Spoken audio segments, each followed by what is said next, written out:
Greetings, everyone, and welcome to another episode of Noted on This Day. I am joined by my dear colleague, composer and violist extraordinaire Atar Arad, whose 80th birthday is noted on this day, and who was just named Distinguished Professor of Indiana University, joining an elite list of faculty from the university's history while representing the Jacobs School of Music. Welcome, Atar. I'm glad you can join us. Nice talking to you. I wanted to start out by asking you, as you look back on the 80 years, is there a series of moments that you feel capture some of the essence of your life's work? That's a huge question to ask someone. I have to say this, having inspiration for art and music, my family. And that's kind of an interesting story, my parents. My mother was one of the most known artist painters in Israel. She was the first woman who had a solo exhibition in Tel Aviv, the new Tel Aviv Museum. Then new, now it's old, yeah? But she was the first woman to be invited for a solo. She had a recognizable style and a real virtuoso. Actually, she chose to go, afterward is the high school, she chose to go to art school, which was private school, and they didn't have money, this family. They shared eggs, they cut in 4 eggs.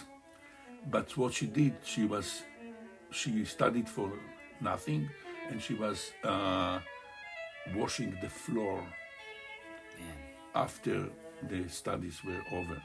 This was her beginning.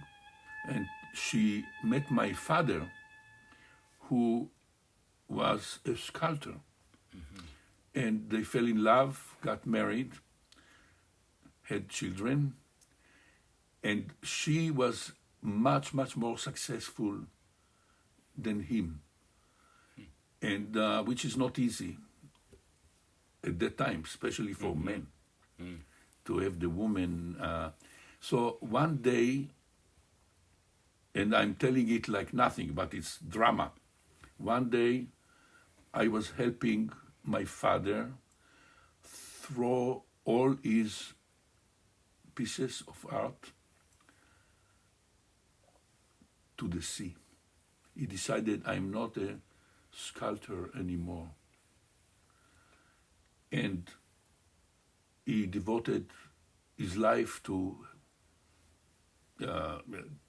raise the family and to my mother. And then when he went into pension, he studied photography, art photography. Oh, wow. And then they invented a thing, pantographs. He would take her picture into the computer and continue to work on them together with her in the computer. There is even a book that they published. This is how he made himself little and help her grow famous, etc., etc. I attribute my artistic family a lot of the inspiration that I got to be a musician, because I remember that every conversation at the table was about art all the time. Then also my mother, she was painting all the time, non-stop, like a need that she had. And then she would call me and she would point at the painting of her. Look at this corner.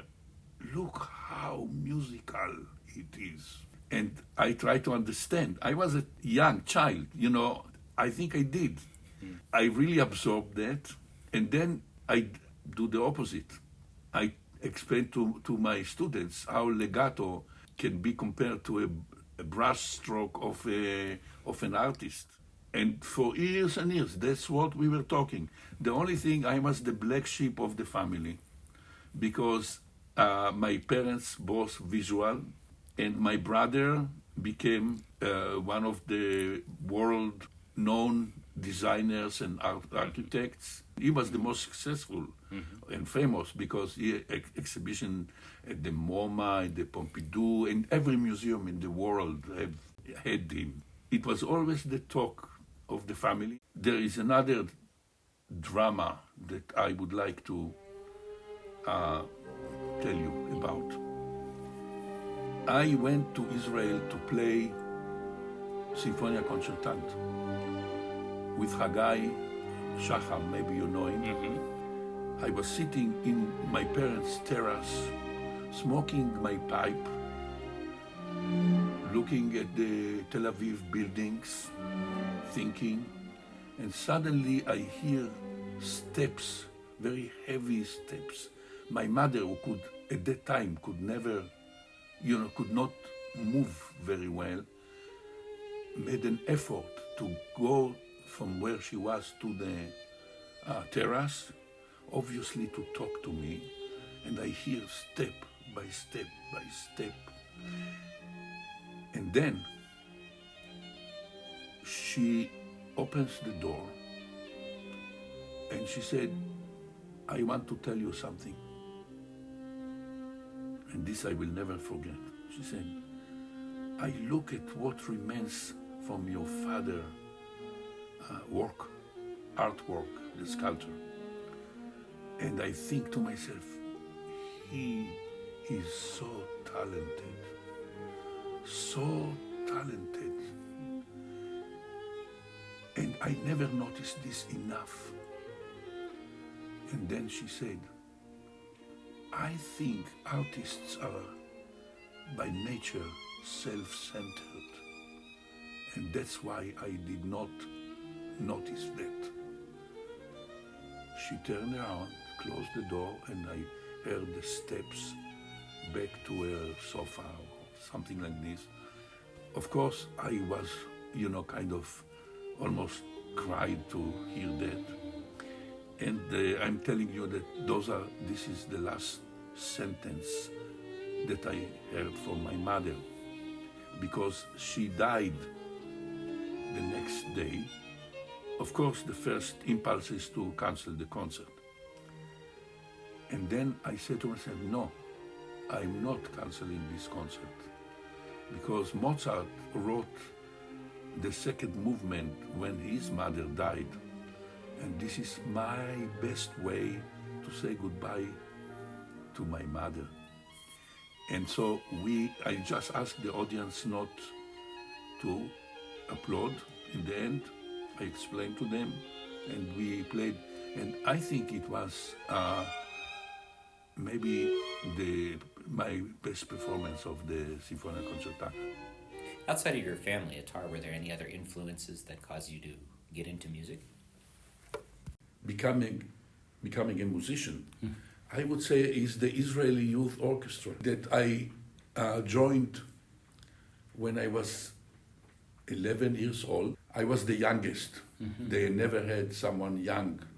And what was the greatest thing is the interaction between the children. We were all crazy about music, and we shared the craziness with each other.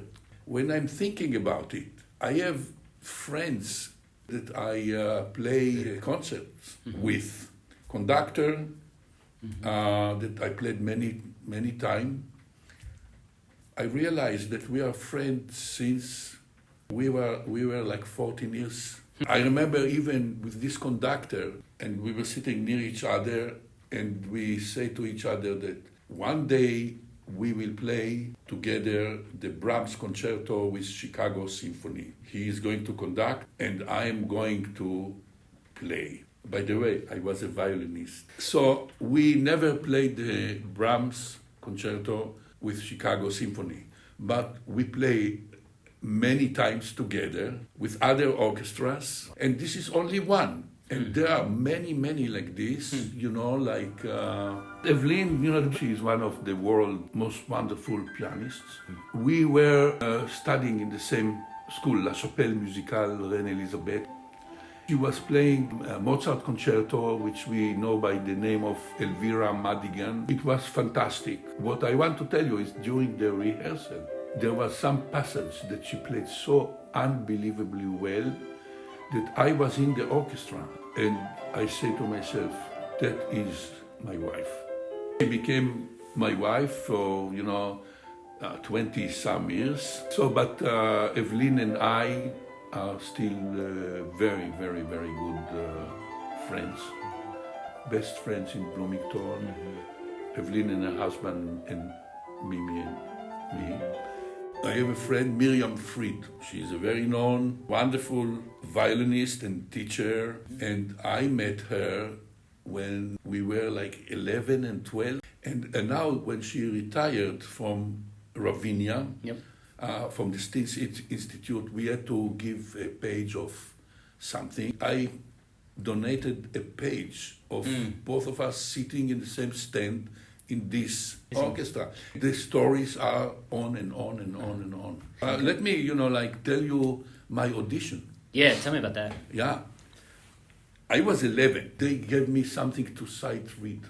Happened to be the unfinished symphony of Schubert. And I looked at the music. I never heard this piece before, but I looked at the music and I said to myself, oh, that's kind of easy because I played a piece that impressed everyone, which was called Elfentanz. That go dun, dun, dun, dun, dun, dun, dun, with double. Yes. Yeah. It looks the same. So I played the Schubert, and I see the people, the conductor and the assistant and the concertmeister laughing. And I say, well, maybe that's not fast enough. I begin to accelerate, and the more I accelerate, surprisingly, they, instead of putting me in the preparatory orchestra that they had, they put me in the first violin. And then I remember the first rehearsal.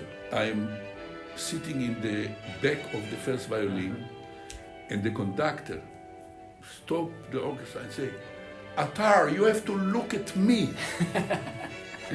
And he did it twice before I told him, I cannot because he's too tall. So the conductor calls me and make me sit in the first stand so that I can see him.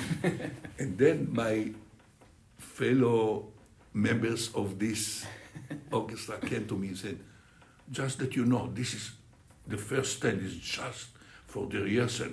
You are not going to sit here.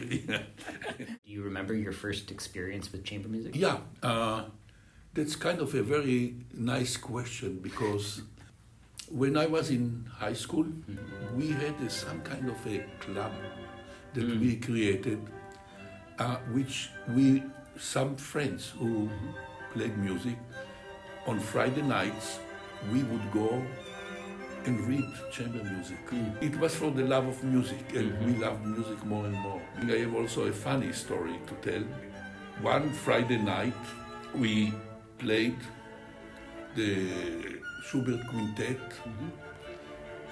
and then at midnight, or time to go home, and so we were walking in the street to go fetch a taxi or something, and we passed the house of two beautiful girls.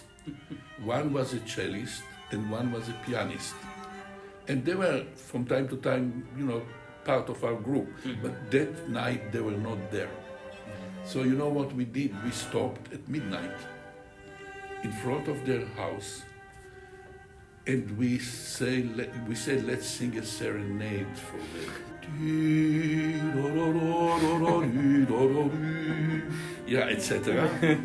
And suddenly behind us, can I do anything for you? And it was a huge, tall policeman with a dog, happened to be the father of these two. And if I can continue about the Schubert Quintet, fast forward many years, I was in the Cleveland Quartet, and we were in one of the musical cruises. And it was the day that we had to play our recital. And there was one person there, his name was Rostropovich. He suddenly came to us with music. He said, let's play an encore together, the slow movement of the Schubert Quintet. And you don't say no, but the truth is, besides reading it in my little club in Israel when I was high school, I didn't play it. Then I sat down, and I have to say that the first time ever that I played the Schubert Quintet in concert was sight reading with Rostropovich. We rehearsed the same second movement, preparing concerts and recording that we made with Yo-Yo Ma. Every note we discussed. A little more vibrato, a little less vibrato, a little sharper, a little, And so we discuss and go back and forth. And Yo-Yo, sitting there, he says nothing. So out of politeness, someone asked, what do you think, Yo-Yo? And he said, I think you are all crazy. To continue your question, why I became a violist, is I was a student in Belgium, the Chapelle Musicale de la Reine Elisabeth. We thought that I will have a career in violin. And then there were three people that said to me, we want to read quartets and to work a little bit on it, but we cannot find a violist. I said to them, if you find me a viola, I can be your violist for this. I didn't tell them that I was not even reading the clef and that I really never played the viola. And I forgot about it when one day they came, we have a viola for you. They found one, and I promised them, they made the effort. And I said, okay, but I needed to learn. So in the 3 days or 4 days before we met, I took in the library the 18.5 and I began to learn how to read the clef. And like this, I almost learned the piece from memory. And so we read the first movement. By the time we finished, I knew that I am a violist. And they knew it too. Yeah, they knew it too. At that point, I practiced my viola every day. Then the chapelle was over, and I called my teacher, who was Hungarian, Andrei Gertle, his name, very famous at the time. And over the phone, from a public phone, I told him that I am switching. I'm a violist from now on. And there was huge silence in the phone. And suddenly I heard the biggest Hungarian accent that you have ever heard. Atar, you are an idiot. That was the story that made me switch from violin to viola. And the third thing that I will tell you, how I became a composer. When I was, again, very young, 11 or something, I wrote a piece which I called a sonata in the style of Vivaldi.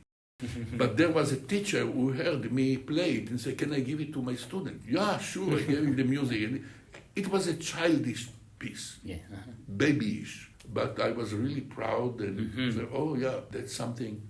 And then I won a third prize in a competition in Israel on the violin that I still am furious to win third prize. My friend Miriam Fried won second, and the first one was a guy by the name of Itzhak Perelman. Yeah, but I saw it was so easy to go to competition. So, and they had also a competition for composition. So I wrote a violin concerto with a letter.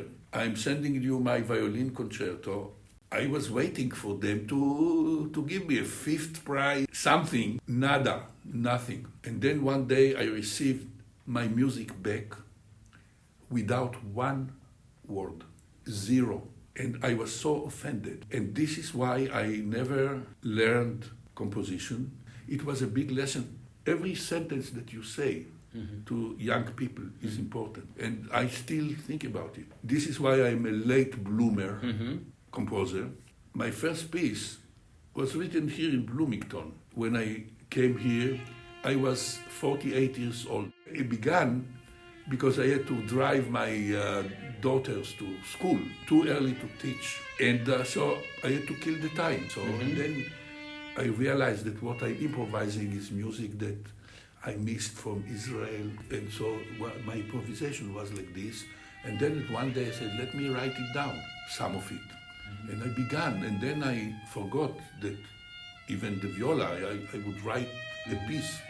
So that's my sonata, which was my first piece at the age of 48. I'm lucky because people commission. You know Prashakov? Yep. They commissioned for me a piece for an unbelievably wonderful tenor, Padmore, very known. The cellist Steve Issel was running it, called me to ask, and I said to him, are you crazy? Me writing for tenor? I don't know anything. There is a woman that I'm really, really in love with. We are together already for 24 years. I'm not only loving her, I'm in love. And she's so important in my life. And so I wrote a piece for her, which is my string trio.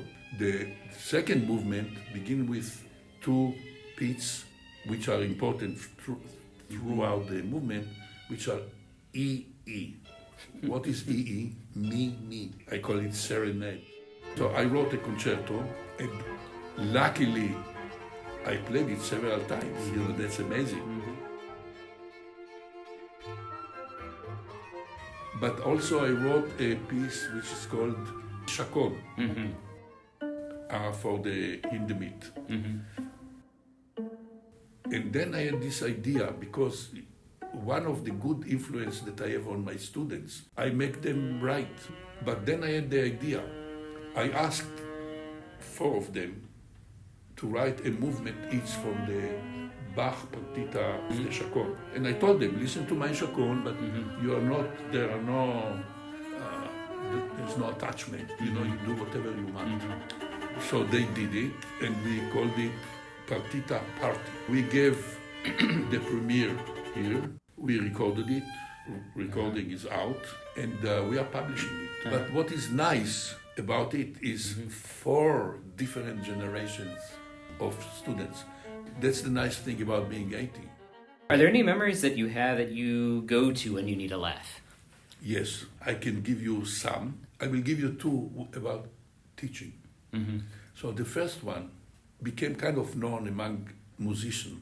When I came here, I inherited students.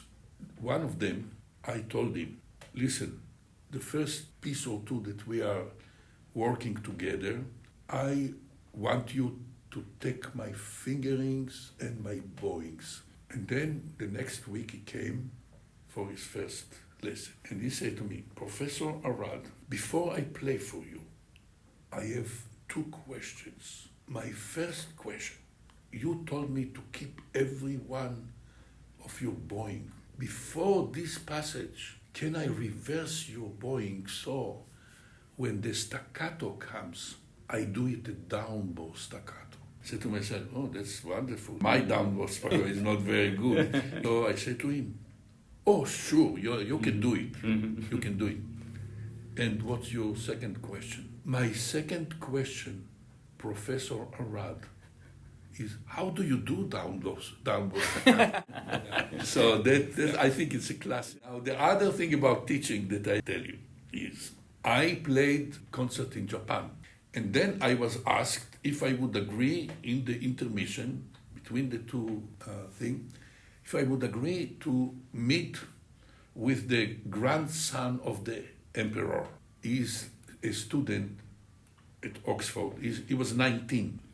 So he was telling me that he's playing the viola verse, and I asked question, and then I say to him, do you practice every day? And he said, no, I cannot. I have too many things.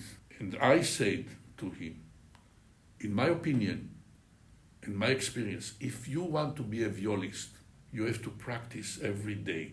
And I said it with a serious face, and inside I was talking to myself and said, this is the greatest viola joke. This guy would be the emperor of Japan before he is auditioning to be in the tutti violas or something like this. And the guy today is the emperor of Japan.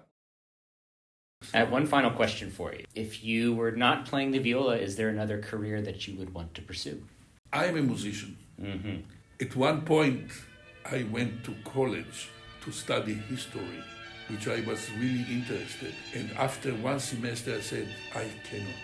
I need to practice, I need to be. And, I have to tell you that judging from my high school, it was a big high school and I knew almost everyone. There was no one who was interested in classical music besides me. And I thought when I'm 50, there will be no classical music.